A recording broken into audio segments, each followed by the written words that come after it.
মাত্র 50 টাকা খরচ করলেই একদম দোকানের মতো কেক আপনারা খুব সহজেই বাড়িতে বানিয়ে ফেলবেন। নমস্কার বন্ধুরা, পূর্বাস কিচেনে আবারও একটি নতুন রেসিপিতে আপনাদের সবাইকে স্বাগত জানাই। আজকে একটি চায়ের কাপ মেপে কেক বানাচ্ছি।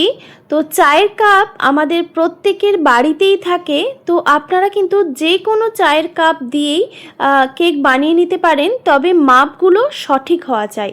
তো আপনারা কিন্তু প্রথম থেকে শেষ পর্যন্ত দেখুন, একদম স্কিপ করবেন না, না হলে কিন্তু কেকের মাপগুলো যদি ভুল হয়ে যায় একদম পারফেক্ট কেক হবে না।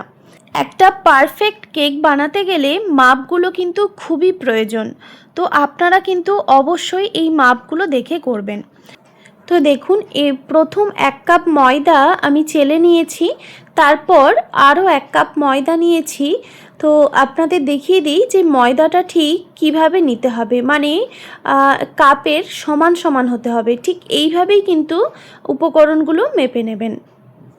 স্পঞ্জি কেক বানানোর জন্য অবশ্যই ড্রাই উপকরণগুলো এই রকম চেলে নেবেন, তাহলে কিন্তু কেকগুলো খুবই সফট আর স্পঞ্জি হয়। তো দেখুন, 2 কাপ পরিমাণে ময়দা চেলে নিয়েছি, তারপর ওই কাপের মাপ করেই 2 কাপ পরিমাণে চিনি নিয়েছি, আর চিনিগুলোকে আমি প্রথমে মিক্সিতে গুঁড়ো করে নিয়েছিলাম। আমি কিন্তু 1 কাপ করেই সব চেলে নিচ্ছি, তাহলে চেলে নিতে সুবিধা হবে।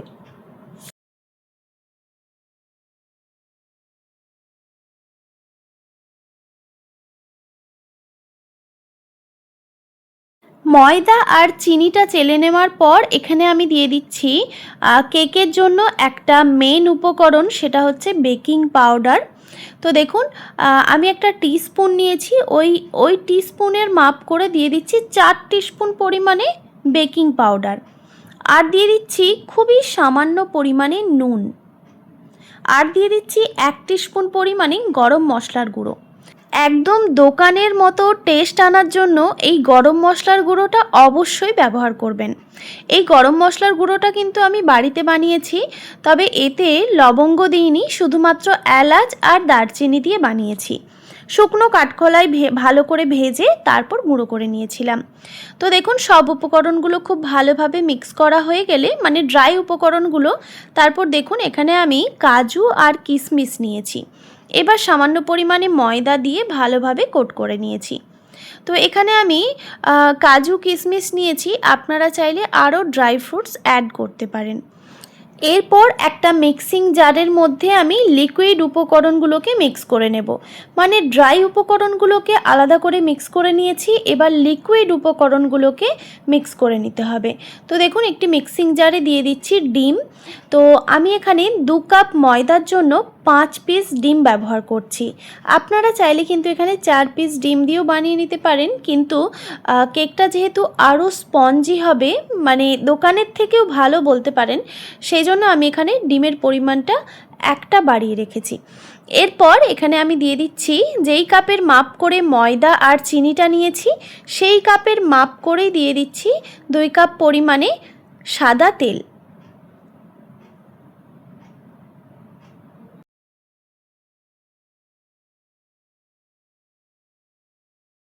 এরপর এখানে আমি দিয়ে দিচ্ছি এসেন্স।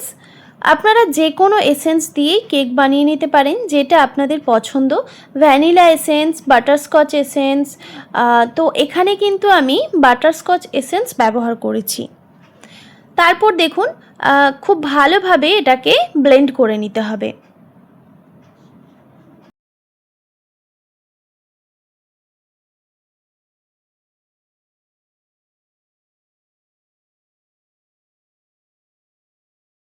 তো দেখুন, ভালোভাবে কিন্তু লিকুইড উপকরণগুলো মিক্স করে নিয়েছি।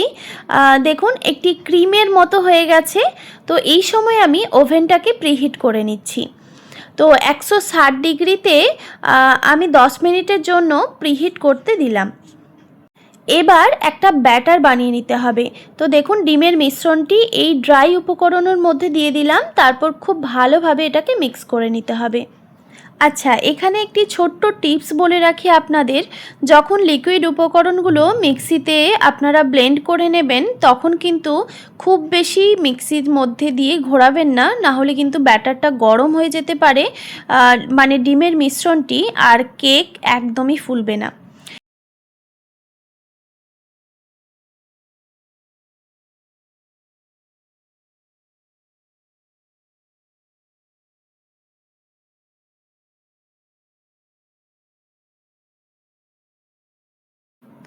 দেখুন খুব ভালোভাবে কিন্তু আমি মিক্স করে নিয়েছি সব উপকরণগুলো, একটা স্মুথ ব্যাটার বানিয়ে নিয়েছি।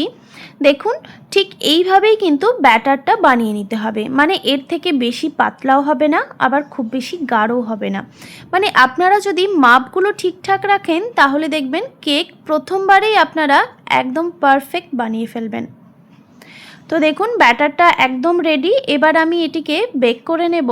সেই জন্য আমি এখানে কেকের জন্য যে মোল্ডগুলো বাজারে কিনতে পাওয়া যায়, সেই অ্যালুমিনিয়াম ফয়েল, সেই ওতেই আমি কেকগুলোকে বেক করে নেব। আপনারা চাইলে কিন্তু কেক টিনেও কেকটাকে বেক করে নিতে পারেন।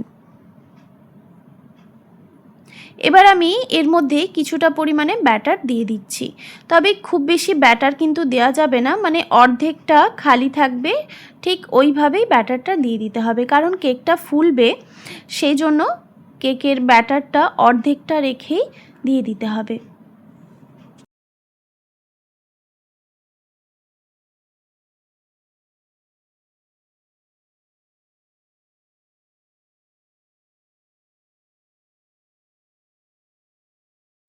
এরপর দেখুন একটু এইভাবে ট্যাপ করে দিচ্ছি যাতে এয়ার বাবলগুলো বেরিয়ে যায়, তবে খুব বেশি ট্যাপ করব না, হালকা করে ট্যাপ করে নিলেই হবে।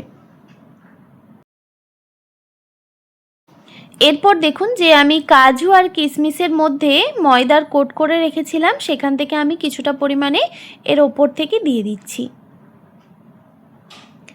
যাতে কেকটা একটু দেখতেও ভালো লাগে, আর কেকটা খাওয়ার সময় মুখের মধ্যে যখন কাজু বাদাম আর কিশমিশটা পড়বে তখন বেশ ভালোই লাগে। তো এইদিকে দেখুন 10 মিনিট মতো প্রিহিট হয়ে গেছে, এবার আমি এটাকে বেক করে নেব। ওভেনটা যেহেতু খুবই গরম তাই এগুলোকে খুব সাবধানে রেখে দিতে হবে। এবার হয়তো আপনারা অনেকেই বলবেন যে সবার বাড়িতে তো ওভেন থাকে না, তাহলে কি করে বানাবেন? তো সেক্ষেত্রে বলি, আপনারা কিন্তু গ্যাসের চুলাতেও বেক করে নিতে পারেন, তবে এই ওভেনের মতো পারফেক্টভাবে কালার আসবে না। তো গ্যাসের চুলাতেও বেক হয়ে যাবে কিন্তু কালারটা সুন্দর আসবে না, মানে ওপর থেকে। তো দেখুন এখানে আমি 160 ডিগ্রিতে বেক করে নেব, আর নিচের হিটটা প্রথমে অন করেছি আর 30 মিনিটের জন্য বেক করে নিচ্ছি। তো দেখুন কিছুক্ষণ পর কেকটা এরকম ফুলে উঠেছে। তো 30 মিনিট যখন হয়ে যাবে তখন আমি ওপরের হিটটা অন করলাম, এবার ট্রেটাকে আমি নিচের দিকে নামিয়ে দিচ্ছি, না হলে কিন্তু কেকগুলো পুড়ে যেতে পারে। তো দেখতেই পাচ্ছেন যে কেকগুলো কিন্তু ফুলে ডাবল হয়ে গেছে।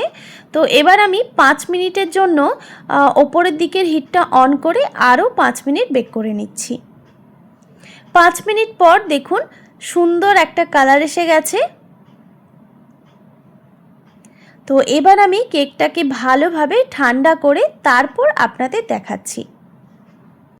তো দেখুন কেকগুলো কিন্তু আমি ভালোভাবে ঠান্ডা করে নিয়েছি, এবার আপনাদের দেখাচ্ছি ঠিক কীরকম হলো। তো দেখতেই পাচ্ছেন বন্ধুরা যে কেকের কালারগুলো যতটা সুন্দর এসেছে, খেতেও কিন্তু একদম দোকানের মতো হয়। আপনাদের আমি একটা ভেঙে দেখাচ্ছি, মানে ফয়েল পেপারটা সরিয়ে দেখাচ্ছি। তো দেখুন কতটা স্পঞ্জি হয়েছে, কেউ বুঝতেই পারবে না যে এটা আপনি বাড়িতে বানিয়েছেন। একবার এই পদ্ধতিতে ট্রাই করে দেখতে পারেন।